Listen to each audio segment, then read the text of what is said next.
Isla Anak, thank you so much for jumping on. This is our second try with this. We tried we went halfway through the episode first time and then the app crashed on us. So we're this is you had a bit of a trial run and now we're starting over. And so my guest today is Isla Anak. I will let her introduce herself in a minute. For that, quick word about this podcast and myself. So I'm Phil. I'm a partner at Webusoft. We build custom software, especially in edge tech and kind of heavy R&D engineering topics like AI, blockchain. We just launched an ERP division this year. We're selling Odoo, which is, I think, a great product, and doing pretty cool customizations on top of that. Isla, thank you so much for jumping on. Do you want to take a couple minutes, explain who you are, what you do? Thank you for inviting me, Phil, for this wonderful event and enabling the conversation and introduction. My name is Ayla Anlaç, as you mentioned.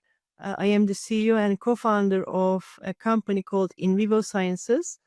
It's a preclinical stage precision medicine enabling company and also a drug development company established since 2001. And we have right now first lead drug IVS 201 that is for heart failure preserved ejection fraction. And we are raising funding for to take it to the next stage of the clinical trials, but also helping and enabling for other companies or partners that who has a mission to develop precision medicine for heart failure and wants to develop their own drugs. So we would like them to access to our platform, create co-development opportunities. As long as everyone is working for creating effective drugs for heart failure, we would love to be part of it. Very cool. And so we touched on it earlier before the recording, but why do you think heart disease is underfunded?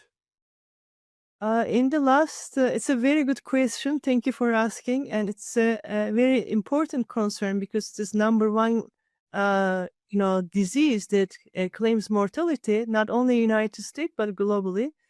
And unfortunately, the innovation lacks, especially in the heart failure preserved ejection fraction section.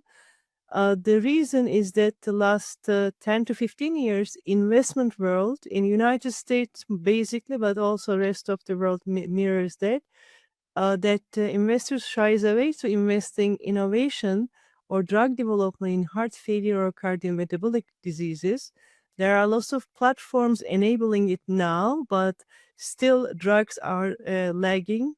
The reason is investors shying away because clinical trials are very large and they failed in the phase 3. Many drug trials, phase 3 trial failing is very costly in extra because $1.6 billion development cost total for drugs is nobody is happy when something fails because of efficacy reasons. And we also believe that the way that development happens in heart failure is very different than the way that cancer drug development. Cancer drugs are pretty precision medicine approach utilization happening there, long years, and enormous funding channeled to cancer drug development, and of course profitable also, and reimbursement strategies, policies developed from the governments to sponsor and support it. Lots of huge cancer centers has been developed, and which is a good thing for cancer patients. And I think the policy development, government support, funding, reimbursement support has been all together came for cancer. Nothing like that happened for heart failure. So that is an opportunity collaboratively, not because this is not just US issue, this is a Canada, US Global issue, yeah. global issue. There are lots of investors, expertise in this field, and they need to work together. And it's a policy issue. They need to look into the policies, why it is lagged significantly behind the cancer, because now the technologies is available.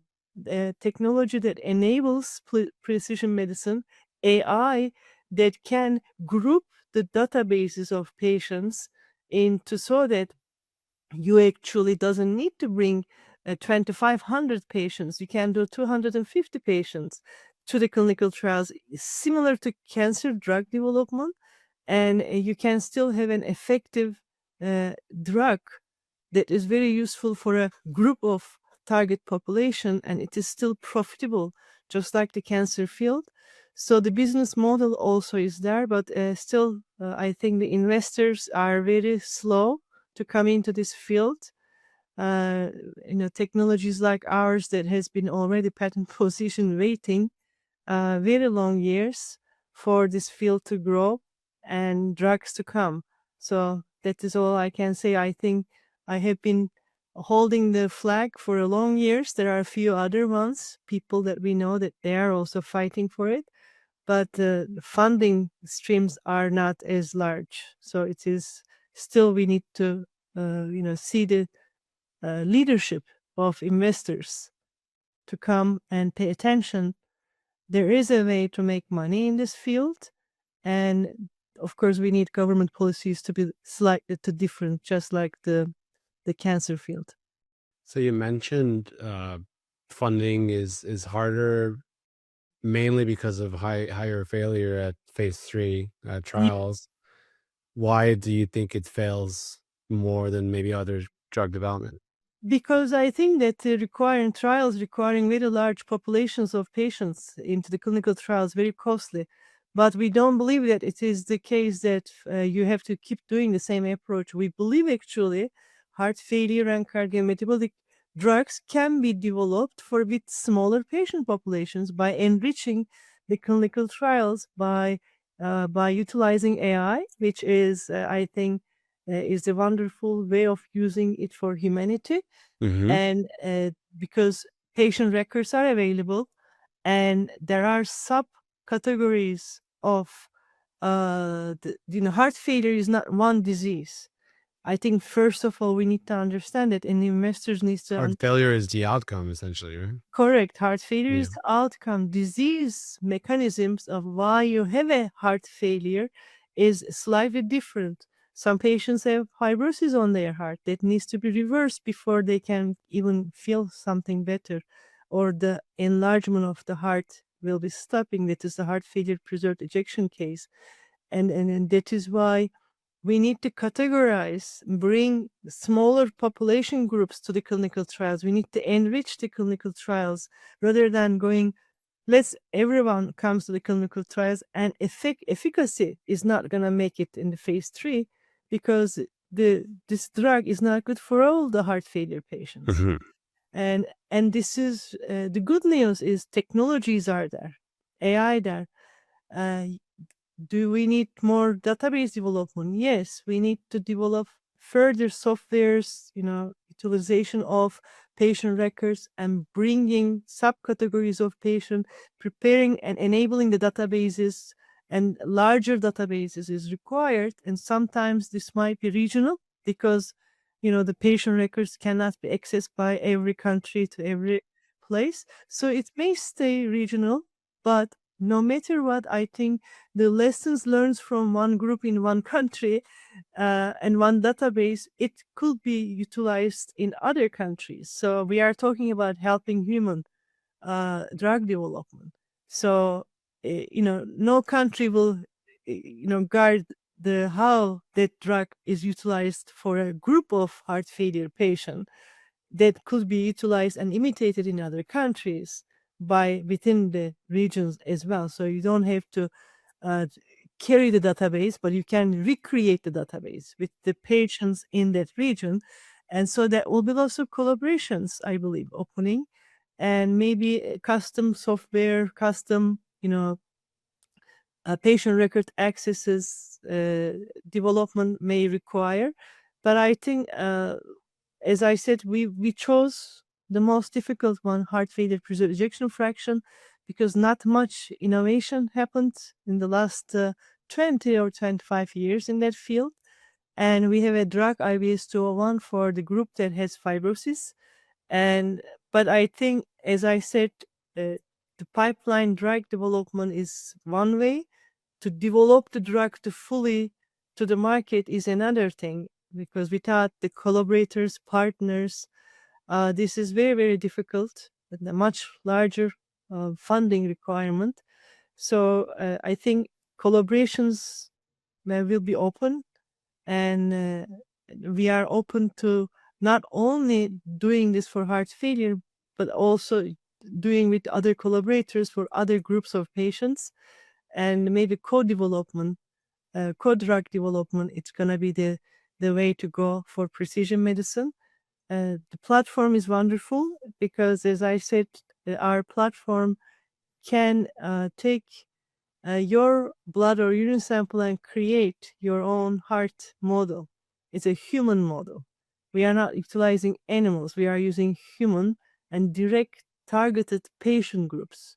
And so that disease model is already available, but then we need to enrich the clinical trials to match those patients into the clinical trials, because you have a disease model already and you identify the libraries according to that disease model already and identify the target and lead compound, but then you have to match the clinical trials.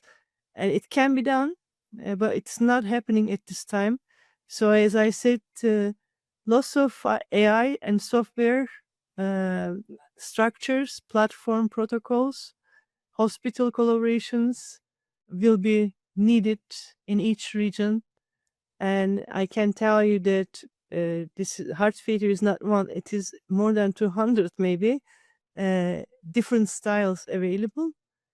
And not every age group can be utilizing the same drug, young person to an old person. And that is why lots of room to grow and innovate in this field and profitable. But I don't think only one company can achieve it. And pharma probably need to lead again and enable these collaborations rather than internally trying to develop, because we are already out there waiting for them to come forward, step up to be the the how can I say, the enablers, because otherwise this will take longer years. But we are also working with investors or the other groups, that universities who have a mission to do so. We will see in the next 5 years, hoping that there will be more development is happening in this field. So you mentioned AI a couple times. How do you see it? Like, what's your vision for AI, I guess, in your field? And like specifically, how is it going to help heart disease or heart failure research? I think AI is one of the very good use of AI for humanity is in the drug development, especially the Someone really needs to talk to you, I yeah, think. underserved market. They are always do that. If it's an investor, you can pick up. Now, I hope so, but I will follow up with them. I like to give my time and attention what I committed at this time. You cannot do multitasking all the time. Appreciate it. So yeah, it is important each time. This is an opportunity to find a collaborator, to find a strategic partner always. What is the part that I like to say for the AI is you can do the enrichment of clinical trials, and AI that can do the stratification, and AI can bring the group to patient databases, and it can do it much faster. Yeah. But to be able to do that, the few things is that it has to be ethical for how you're accessing the patient databases Mm-hmm. and how you're grouping them and how you're gonna be using them, because these are there's ethic rules on the who access what they do. The anonymity of the patients data preserving and protection is very important. And of course, transferring them from one region to one country is also another part. If, like, for example, I will just give the same, the 23andMe, like this gene database, Mm-hmm. blood databases.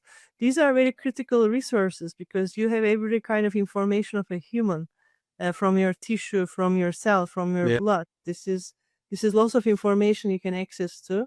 So that is an issue how to protect. But what softwares can do, they can do anonymity, and they can create models and groupings for subcategory of patients, and also AI can make economical development of a drug. And that is very important because as of now, heart failure failing phase 3 is very expensive, and nobody Mhm. wants to invest because they are not making money.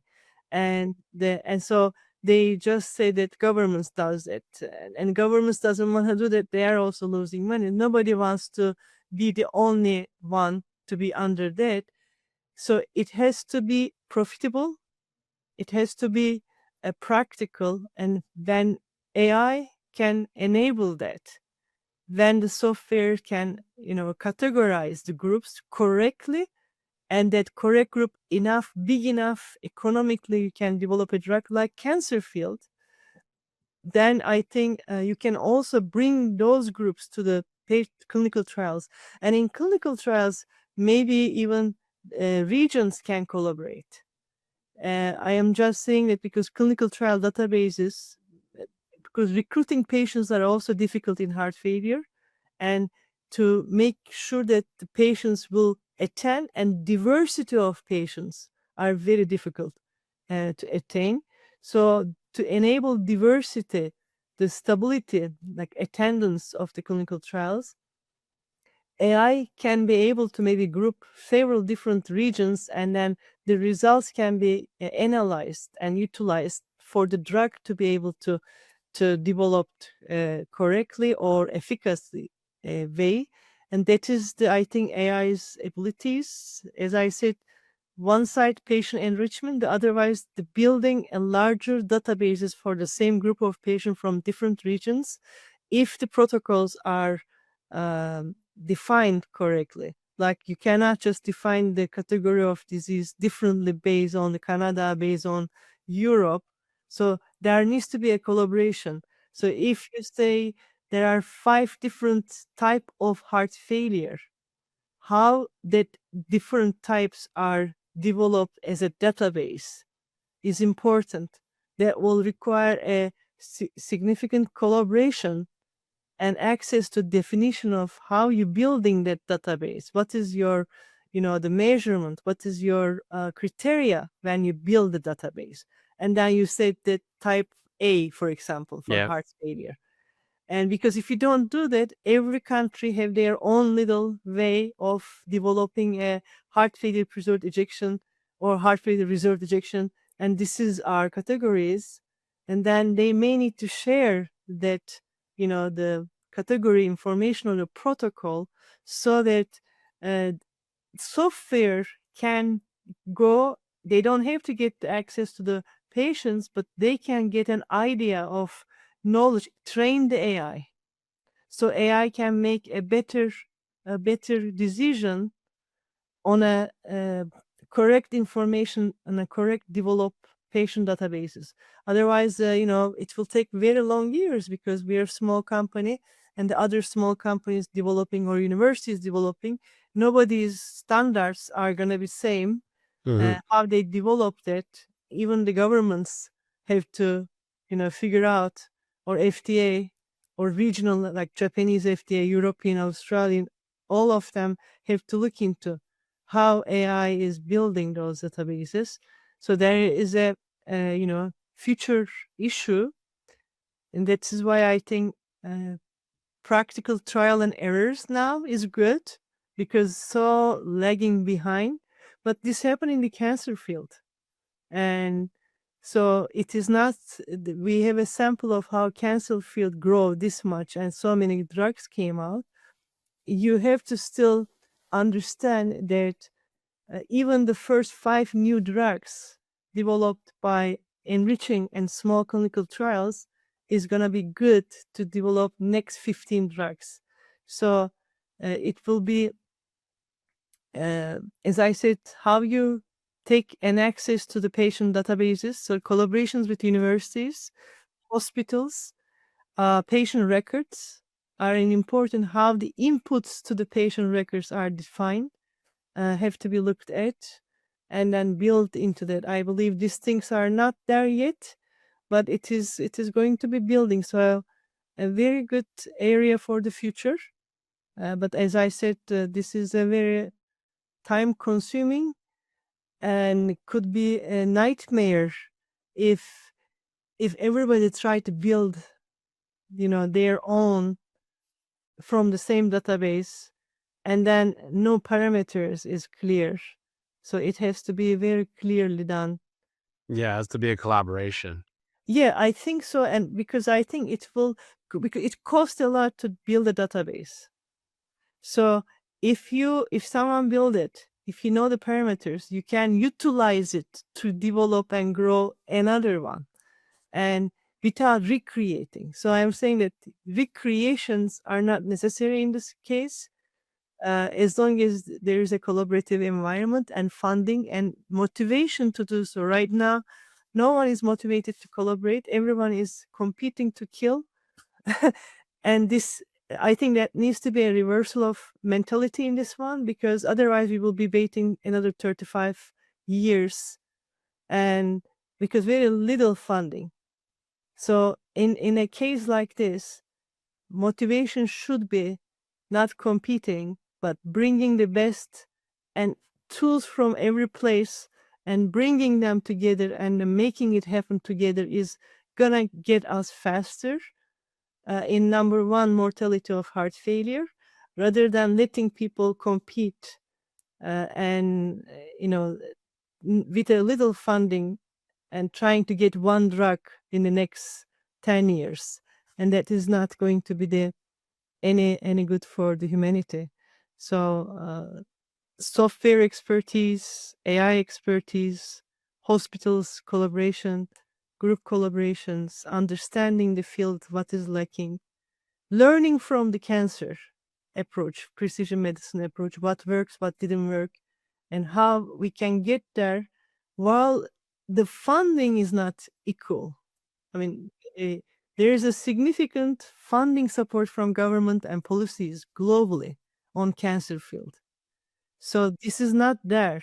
So we need to come up with it creatively rather than saying, let's open the floodgate of money and then we will create. No, now AI is here. People using databases, electronic, records are here.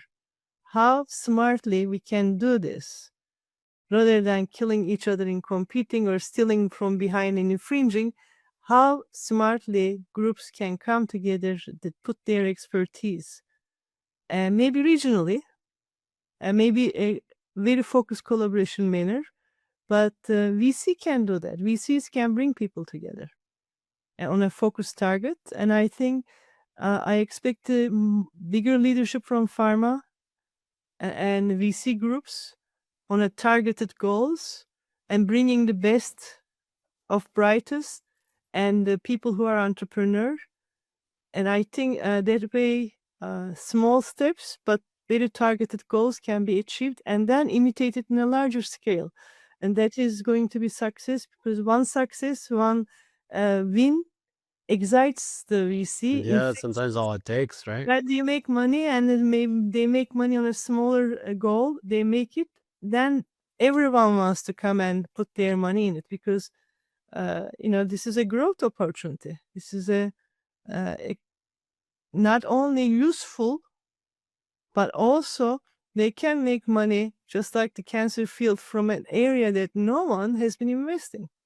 No one is collaborating Mhm. as they should.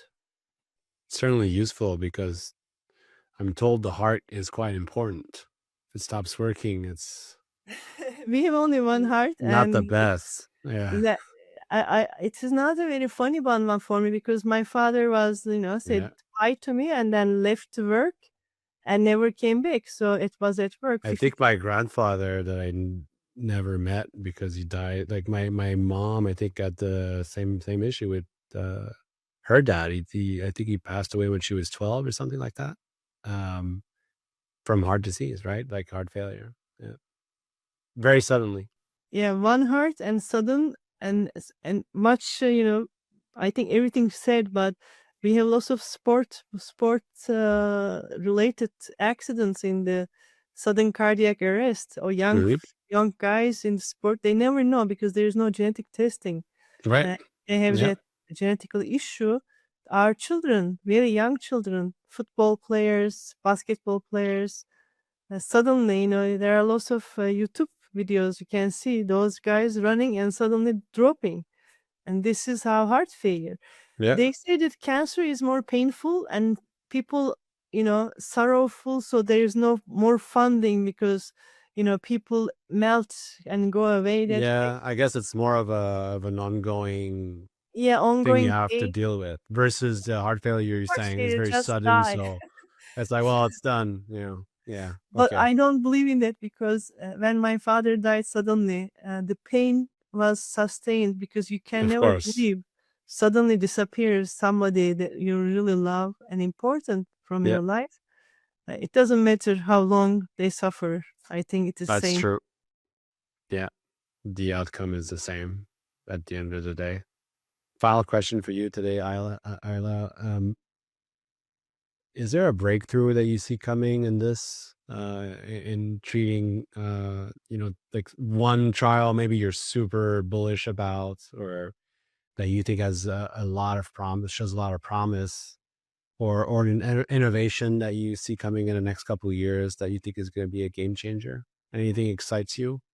I think what excites me again, AI and Hmm. integration with the databases and patient records.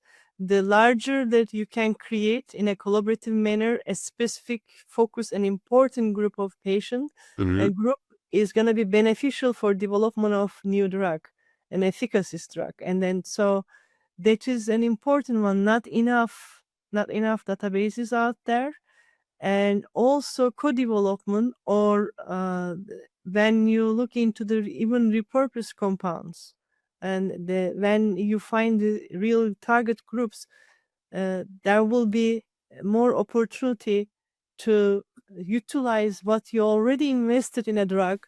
It could be repurposed in a different way. Then there's a database that is going to benefiting from a specific patient population.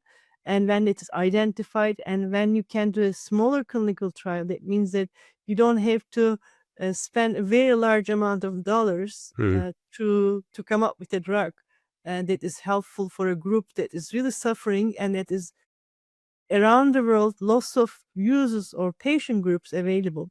So maybe one country Europe but also US, Canada. So it is not just one region will benefit. That drug could be sold in multiple countries and governments also will benefit. Here's the different way of thinking. By 2030, $300 billion of hospitalization cost will come from heart failure preserved ejection fraction. Is one of the conditions that rehospitalization happen the most frequently and very costly to hospitals. Yeah. And there's no drug available. So if you spend a couple percent of that 300 billion you will be spending by 2030, today you have more drugs availability till next 5 to 10 years.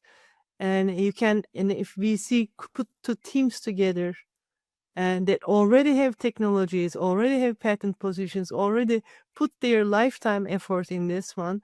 They have running horses, they are willing people want to do that, but they don't have the structures, enable collaborations. They're all trying to do themselves. Uh, You know, there are. I think the leadership is required.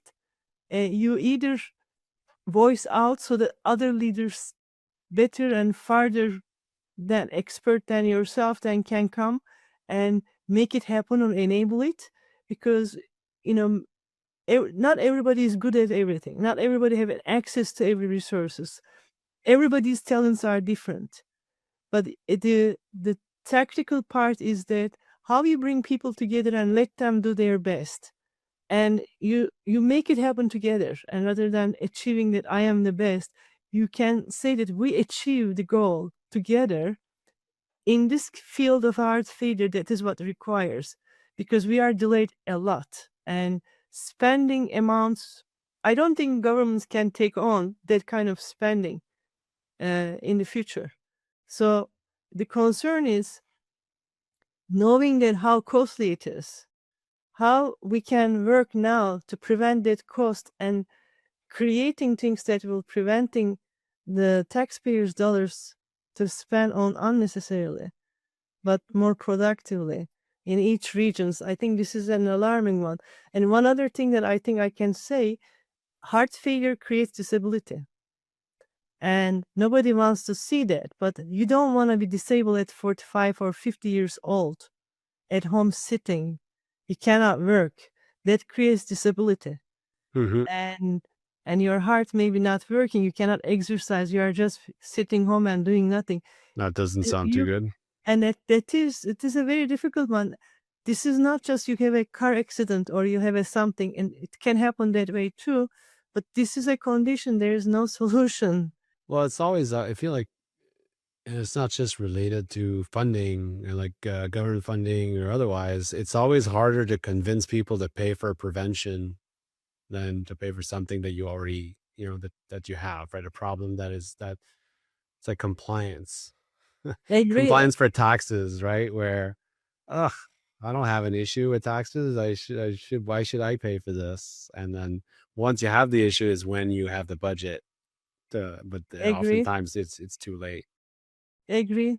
I think agree. But when people realizes that, we always wait for other to take care of something. But when it happens in our house, like I lost my father and nobody took care of me that time and no one was there. I do know that if I could do something to prevent this, Hmm. that in my capacity, and I may not have the huge capacity, and if I inspire few more people, because who I am that I'm trying to do this, there are people who can do a lot in this field. They are very impactful people. Maybe I will encourage and inspire them to do a little bit more. And that is an entrepreneurship. That is my way of I put my service in here. That is way of my voice leadership. And in the software area, for example, if I don't have it, but if you have a database, if you have an access to certain hospitals and certain subgroups, and there's no drug, that is a collaboration invitation with the companies like us, but still we will need the funding, either from the hospital, but the economic incentives are there, but people doesn't see that way. People doesn't look into how much money it is costing taxpayers by 2030 because there's no solution. And highest rehospitalization. You don't want hospitals to be bankrupting or pushing people. Don't No, crash hospitals, sit home. but that's not a sexy problem to solve, right? And that's why sometimes it's relegated to kind of last priority. Isla, thank you so much for your time today. This was great. Thank you very much for your invite. And hopefully, this will inspire somebody and trigger some more thoughts and open some collaborations. If I can collaborate and if there's anything we can do, let us know. Thank you, Pim. Thank you so much.